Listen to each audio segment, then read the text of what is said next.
estamos chegando com mais um Sala de Entrevistas. Que bom que você está recebendo a gente na sua casa. E hoje a gente vai conversar sobre o sangue, né? Isso que é tão vital para a gente. A gente tem campanhas de doação, tem campanhas de doação de plaquetas, enfim, de um monte de substâncias que contém no sangue, mas também você tem que saber como é que ele funciona, tudo isso no seu organismo. Quais são as doenças mais relacionadas? Tem mitos também envolvendo que uma pode virar outra, enfim. Sobre isso, meu convidado hoje vai esclarecer bastante para a gente, o Dr. Vitor Ritt, ele que é hematologista especialista em vários órgãos e também agências aqui no sul catarinense. Doutor, obrigado pela presença mais uma vez aqui na TV Primavera. Eu que agradeço, Michele. E é isso aí, vamos lá, vamos bater um papo aí sobre o sangue e suas várias doenças e desmistificar algum desses mitos aí que a gente tem, né? Até, eu acho que o maior deles é a anemia, né? O que pode causar anemia, o que gera anemia e o que a anemia pode se tornar no futuro, né, doutor? A anemia, de modo geral, é uma doença benigna. O grande medo, o grande mito que existe é que muitas pessoas têm medo de uma anemia virar uma leucemia. Isso realmente, de modo geral, a gente pode dizer que é um mito, né? Uhum. A anemia é falta da hemoglobina, que é aquela substância, uma proteína que dá exatamente a cor vermelha ao sangue, né? Quando a gente tem falta da hemoglobina, a gente vai ter menos oxigênio circulante e aí começam os sintomas da anemia. Cansaço, palpitações, unhas quebradiças, falta de ar, os cabelos quebradiços também. E existem vários tipos de anemia. Cada tipo de anemia, a gente vai ter que diagnosticar essa causa, tratar a causa. Então, dependendo do tipo de anemia, os tratamentos podem ser totalmente diferentes. A mais severa delas é a falciforme, é isso? A gente pode considerar uma das mais severas. A falciforme tem uma particularidade que essa hemoglobina, essas hemácias que eu falei, elas são erradas, elas têm uma morfologia aberrante, em forma de foice. E isso faz com que ela é degradada muito mais rápido no nosso organismo. Uma hemácia vive em torno de 120 dias. Mas essas, em forma de foice, elas são destruídas muito mais rápidos. Ela é um tipo de anemia hemolítica. Realmente, é uma anemia muito mais grave. Geralmente a gente faz o diagnóstico ainda na infância e o tratamento requer o acompanhamento bem de perto com um hematologista, com um especialista. As pessoas, elas nascem anêmicas, doutor? É uma doença que já vem no sistema da pessoa ou ela vai adquirindo por alguma deficiência? Depende. Mais uma vez, várias causas de anemia, né? No mundo, a anemia mais comum é a deficiência de ferro. Deficiência de ferro acontece principalmente nos países pobres, nos países subdesenvolvidos, pelo mau acesso à boa alimentação, pelo mau acesso à boa higiene. Então, as pessoas ingerem pouca quantidade de ferro. Mulheres no fluxo menstrual elevado também pode ser uma das principais causas, né? Uma mulher que menstrua bastante, que tem um mioma no uterino, também pode ser as causas. Essa é uma doença que você adquire durante a vida. Uhum. O tratamento é reposição de ferro e descobrir a causa e tratar a causa. Se é uma mulher com hiperfluxo menstrual, se é uma criança que está com má alimentação. Por outro lado, existe sim anemias que a gente vai nascer com ela, que são anemias hereditárias. A falciforme é uma das causas mais clássicas disso mesmo. A criança já nasce com essa herança genética familiar. Uhum. A gente está numa região, a região sul, que geralmente o pessoal fala que tem aquela anemia do Mediterrâneo, né? Existe isso mesmo, anemia do doutor? italiano, né? Ou anemia do Mediterrâneo. Existe a chamada talassemia, é um outro tipo de anemia, parecido com essa história da anemia falciforme que eu falei, que a hemoglobina ela é deficitária, uma morfologia diferente, mas uma doença bem mais branda do que a anemia falciforme. Aqui na nossa região, como a gente tem essa colonização, de ter vindo bastante pessoas da Itália, do Mediterrâneo, é muito frequente.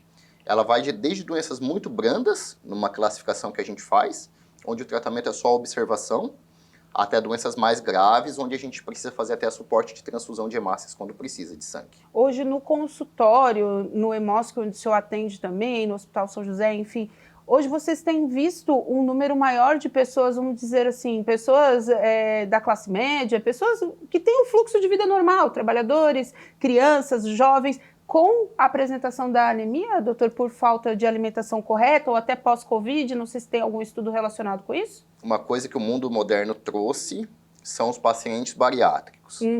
Os pacientes bariátricos, sim, é uma grande número, uma grande porcentagem do nosso atendimento de anemia. Quando o paciente é submetido a uma cirurgia bariátrica para redução de estômago, para emagrecimento, é retirado uma parte do estômago e uma parte do intestino. E é exatamente a parte onde as vitaminas são absorvidas. Então, basicamente, todos os pacientes que são submetidos a uma cirurgia bariátrica devem ter, durante a sua evolução, déficit de falta de B12, de zinco, de ferro. Esses pacientes aumentou muito o número de consultas, né? E aí a alimentação via oral muitas vezes não é suficiente para repor as vitaminas que o paciente não consegue ingerir. Então, muitas vezes a gente precisa usar suplementos de ferro venoso, injeções de vitamina muscular, usar uma forma exógena de reposição. Porque uma vitamina completa a outra ou uma só é suficiente para fazer a reposição? Ou cada caso é caso? Cada caso é um caso. O paciente que tem falta de ferro é uma deficiência de anemia por falta de ferro. O paciente que tem falta de vitamina B12, que se chama anemia perniciosa, a B12, quando ela em falta significativa no organismo, é uma anemia extremamente grave, com sintomas neurológicos, com dificuldade de caminhar. Tem falta de zinco, tem falta de ácido fólico. Cada uma dessas vitaminas, ela é um mecanismo separado de anemia. E hoje as doenças mais comuns fora a anemia, né, porque é o que a gente mais costuma falar, né, até os mais velhos, a pessoa tá meio abatida, tá anêmico, toma um suco de couve, né, come um fígado, né, o pessoal gosta muito de relacionar. Mas fora as anemias, qual a doença mais comum que vocês estão vendo agora no sangue, doutor? Disparado é anemia, não tem dúvida, né? Outra doença bastante comum que a gente tem são doenças mais sérias, mais graves, que seriam os linfomas. É muito comum na rotina, no dia a dia do hematologista. E as leucemias também é bastante comum. Então, as anemias são doenças benignas, de modo geral, não carece tanta preocupação. E, por outro lado, o hematologista também é responsável por cuidar de doenças oncohematológicas, doenças mais sérias, né? Aí nessa área da oncologia, o número... Teve uma época, vou dizer assim, não sei se era impressão minha, que a gente falava muito mais da leucemia.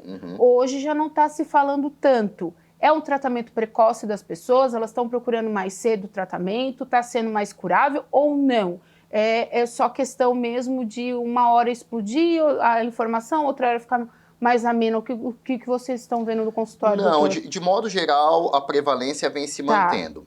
As leucemias agudas, mais graves, a gente tem prevalência de 1 a 2 casos a cada 100 mil habitantes. Isso se mantém. Que é aquela que precisa de transfusão. Isso, que são a gente divide as leucemias em 2 grandes grupos. As leucemias agudas, que são leucemias extremamente graves, geralmente pacientes mais jovens. Isso acaba sensibilizando mais. Quando o paciente desse está internado, faz aquela mobilização para ter transfusão de sangue, doação de sangue, né? Transplante de medula em algumas vezes. Então, esses pacientes de leucemia aguda são pacientes que estão no hospital, recebendo quimioterapia bastante agressiva e algumas vezes precisa também do suporte de transfusão de sangue e transplante de medula. Por outro lado, a gente tem um grupo de leucemias que são chamadas leucemias crônicas. E crônica é exatamente de ser mais boazinha, mais indolente. Muitas vezes um idoso faz o diagnóstico fazendo check-up. Vai lá com o seu médico de confiança, faz um hemograma e ali dá suspeita de ter um tipo de leucemia. Às vezes não tem nenhum sintoma. Então são duas doenças totalmente diferentes.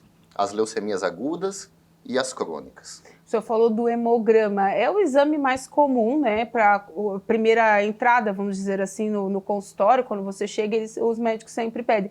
Deve entrar muita gente desesperada porque leu o roteiro errado ali, né?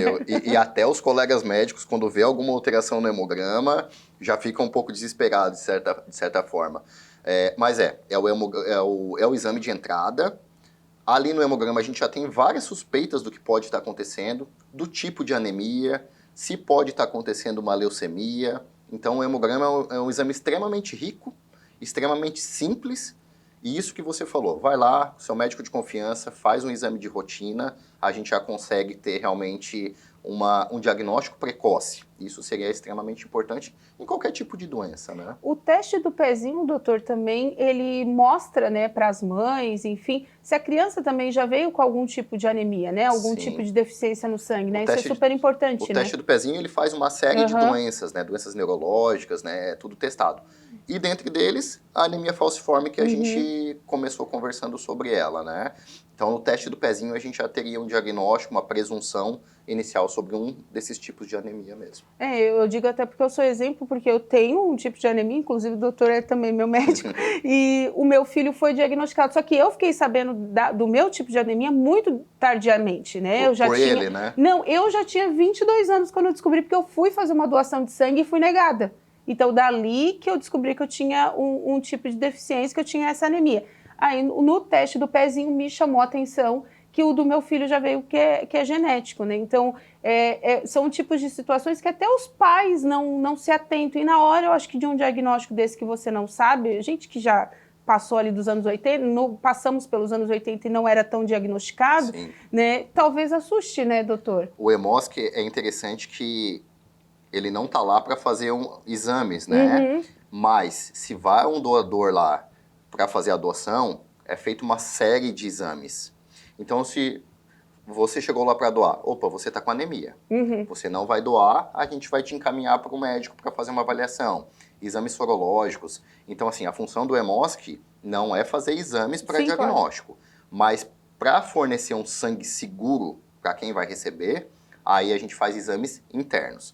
E caso identificado algum problema de saúde, aí a gente encaminha geralmente para o médico dar seguimento. Até porque, né, esses diagnósticos tardios também podem ajudar a pessoa a entender algum tipo de doença, algum tipo de fadiga, de destempero ali no seu corpo físico, que ela não tinha, porque não é todo mundo que vai no médico, né, doutora? É muito difícil. Principalmente, eu acho que os homens, de fazer um check-up a cada 6 meses, 1 ano, é bem complicado, né? De modo geral, a mulher se cuida bem mais, né? Isso é estatístico, né?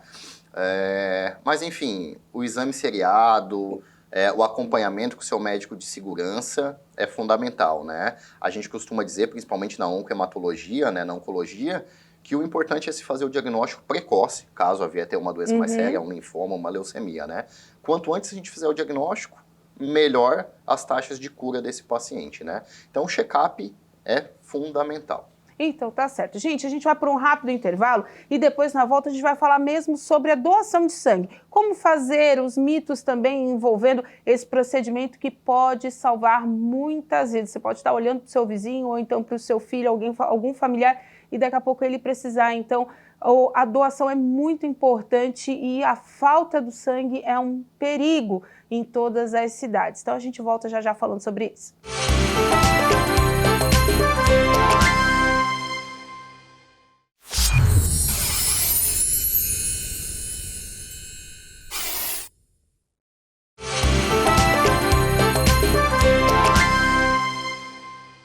De volta então com o nosso Sala de Entrevistas, hoje falando sobre o sangue com o hematologista Vitor Ritt. E você se perdeu o primeiro bloco, não fica triste, não fica preocupado, que você vai poder acompanhar no nosso canal do YouTube, tá lá tudo certinho para você, o programa inteiro vai ficar à sua disposição para distribuir aí conteúdo de qualidade para sua família e muita informação para tirar os mitos também. Agora a gente vai conversar sobre a questão da doação de sangue. Doutor, tem o Dia Internacional do Doador de Sangue, o Dia Nacional do Doador de Sangue, o Dia da Medula, enfim, tem vários dias para se comemorar uma ação de extrema importância para a vida alheia e para a vida da pessoa também.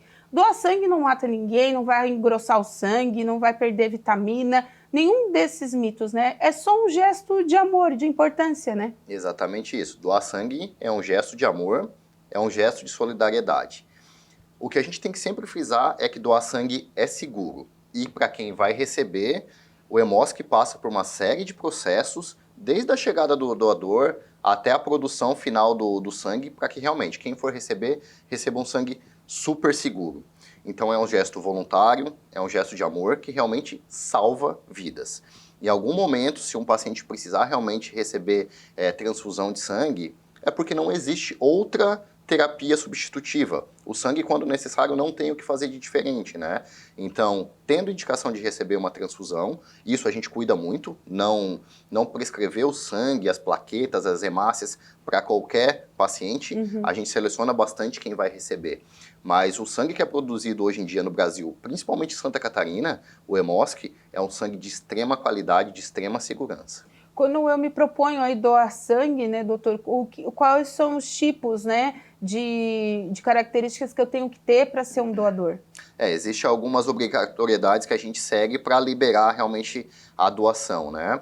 Estar bem de saúde, ter dormido bem na noite anterior, não ter ingerido uma alimentação com excesso de gordura, pesar mais de 50 quilos, ter entre 18 e 60 anos, abaixo de 16 e 17 anos também pode doar, desde que acompanhado por um responsável.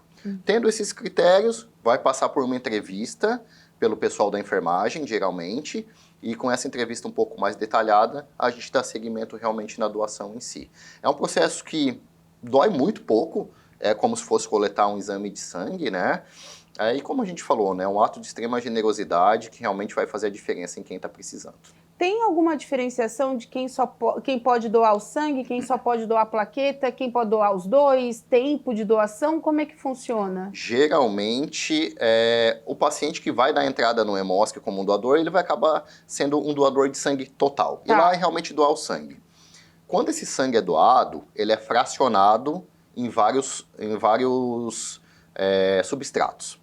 As hemácias, que é a parte vermelha, as plaquetas, que fazem parte da coagulação, e o plasma. Mas também existem doadores só de plaquetas. São doadores que a gente seleciona baseado nos valores do hemograma, baseado na rede venosa, se tem um acesso periférico bom. A plaqueta geralmente é nosso calcanhar de Aquiles. Quando a gente fala sangue, o sangue falta realmente em alguns momentos, mas a gente consegue, na maioria das vezes, dar soluções. As plaquetas a gente já realmente corre um pouco mais atrás, porque quando chega um doador, a plaqueta tem uma viabilidade de só 5 dias. Bem pouquinho. Então, se em 5 dias a gente não usa, ela vai ser descartada. E a gente não pode descartar um produto tão nobre, né? Então, a coleta é bem direcionada. Então, se quiser ser um doador de plaqueta, após fazer a doação de sangue, é só conversar com o pessoal do Hemosk que ele é encaminhado para fazer isso também. Tem que estar habilitado para ser doador de sangue, geralmente não dá pra ser um ou outro. Geralmente a consequência é um do outro, né? De modo geral, o homem pode doar 4 vezes por ano e a mulher 3 vezes por ano. E nessa questão da doação, né, eu vejo que tem muita mobilização de empresas, de clubes de mães, enfim, o pessoal se mobiliza para fazer essa doação. Hoje, quando vai se fazer uma cirurgia, tem um cálculo de quantos litros de sangue uma pessoa precisa num processo? Vocês têm um cálculo assim, não só para uma cirurgia ou para outros procedimentos, doutor? Sim. O Hemosk é regionalizado, mas ele é o estado inteiro, né? Apesar de ter subdivisões. A gente sabe qual é a demanda média do Hospital Nossa Senhora em Tubarão, do Hospital São José em Criciúma, que são os maiores hospitais da região. Então, em cima disso, a gente tem que ter uma média já do número de doadores que a gente precisa. Então, a gente trabalha para que todo mês chegue essa média. Um outro mês tem uma necessidade um pouco maior, um outro mês uma necessidade menor. Meses de inverno. Meses de inverno é uma luta para conseguir doador. Pelo próprio frio, né? O pessoal costuma doar menos. No verão também. Férias, viagens, a gente acaba tendo menos doadores. Então a gente sabe que tem algumas épocas do ano que o pessoal do Hemosk tem que correr mais atrás e comunicar e chamar os doadores para comparecer.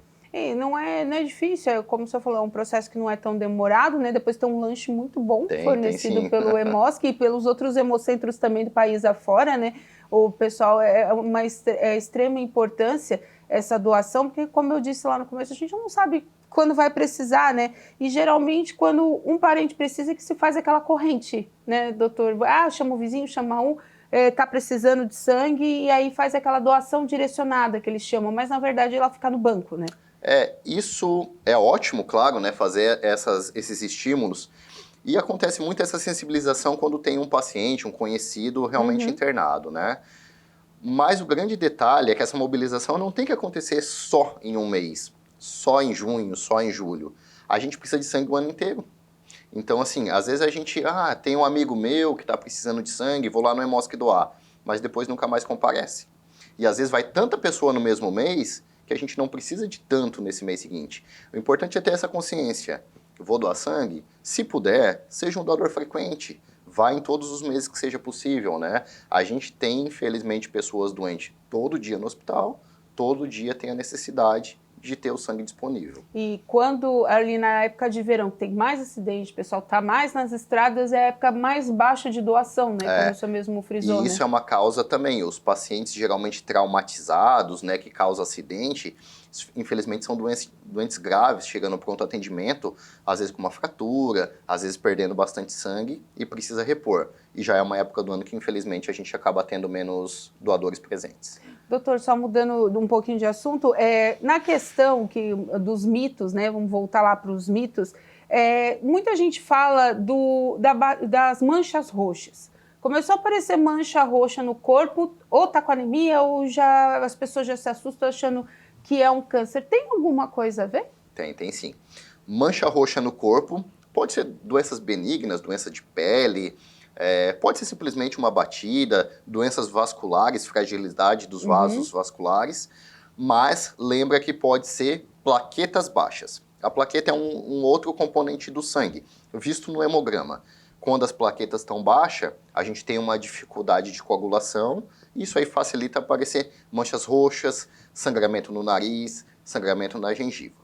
E pode ser desde doenças próprias das plaquetas, a mais comum é a PTI, a púrpura, que é uma doença benigna, mas uma doença séria, mas também muitos pacientes de leucemia podem abrir o quadro dessa forma, com anemia, com cansaço, com mal-estar, com manchas roxas. Então, mancha roxa no corpo não é normal, carece uma investigação. Geralmente nos membros inferiores, doutor? Ou qualquer parte? Geralmente sim. E uma coisa que acontece corriqueiramente são mulheres. Mulheres é um pouco mais... A sensibilidade periférica é menos exacerbada e ela costuma se bater um pouco mais na hora que caminha. Sofá, quinas, e às vezes é só isso. Mas, de modo geral, as manchas roxas, que tem que ficar mais atento, pode acontecer em qualquer lugar do corpo, mas os membros inferiores pode ser mais comum, sim. E o pessoal só se liga na questão do sangue em si quando dá algum problema. Tem algum tratamento prévio para o sangue, doutor, para não dar nenhum tipo de doença? O que a gente consegue fazer de prevenção em relação às doenças do sangue, em relação às doenças oncohematológicas, ter hábitos de vida saudáveis, como para qualquer doença, né? Não fumar, praticar atividade física, uma boa alimentação. Isso é extremamente importante para a vida. E água, né, doutor? E água é bem legal. E para as doenças benignas, principalmente as anemias que a gente começou conversando, a boa alimentação, ela previne. Então, assim, se a gente tem acesso a todos os grupos alimentares, né, carboidrato, gorduras boas, proteínas, muito dificilmente a gente vai ter uma desnutrição. O principal tipo de anemia é a desnutrição, né, a falta das vitaminas. Então, a boa alimentação serve de prevenção. Para tratamento dos tipos de anemia, não. Depois que uma anemia realmente está instalada, a gente corre atrás da causa para ter um tratamento adequado.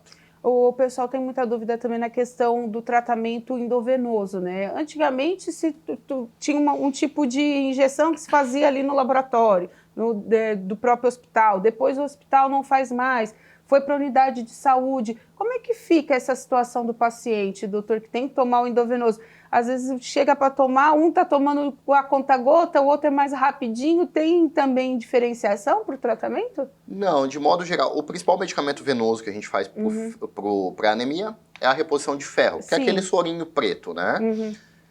Não existe uma regra de bolo, não existe uma regra, uma receitinha de bolo. Existem diferenças do tipo de aplicação. Alguns médicos podem pedir para correr um pouco mais rápido, outro um pouco devagar, outro para botar uma ampola dentro do soro, outro para pedir botar 2 ampolas dentro do soro. Mas não tem uma regra definida, né? De modo geral, a gente restringe a aplicação de soro venoso com ferro para os pacientes mais graves. Se o paciente tem uma deficiência de ferro leve, uma anemia leve, que é a maioria dos casos, o ferro oral é suficiente. Se o paciente já precisa ir para um ferro venoso, ou é porque o ferro oral não supriu as necessidades, ou porque ele já tem uma anemia mais instalada. Isso pode ser feito em um ambiente de saúde. pronto atendimentos, pronto-socorros, nas UPAs, na unidade básica de saúde. Qualquer lugar desses é habilitado para aplicar. Porque ele tem algum risco da aplicação dele? Tem. Eu acho que é a maior dúvida, assim, o pessoal fica meio assustado quando vê aquele soro preto. Anteriormente tinha um hábito de fazer muscular. Muscular não é ideal de fazer. É uma medicação para ser feita de forma venosa. Não pode fazer muito rápido, porque senão pode dar principalmente reações de alergia, anafilática. Pode dar hipotensão, né, pressão baixa, mas feito com esses cuidados, a aplicação no prazo de horas correto, geralmente entre 1 a 3 horas, é esse período que é o ideal, não tende a acontecer nenhuma intercorrência, não. Doutor, o assunto é vasto, a gente ficaria aqui muitas horas falando, até porque é o principal abastecimento do nosso corpo. Se não cuidar direito, ele pifa, né? Uma hora pifa. Então, que o pessoal se cuide mais. Aí, só quer deixar algum recado para a turma? Quero sim.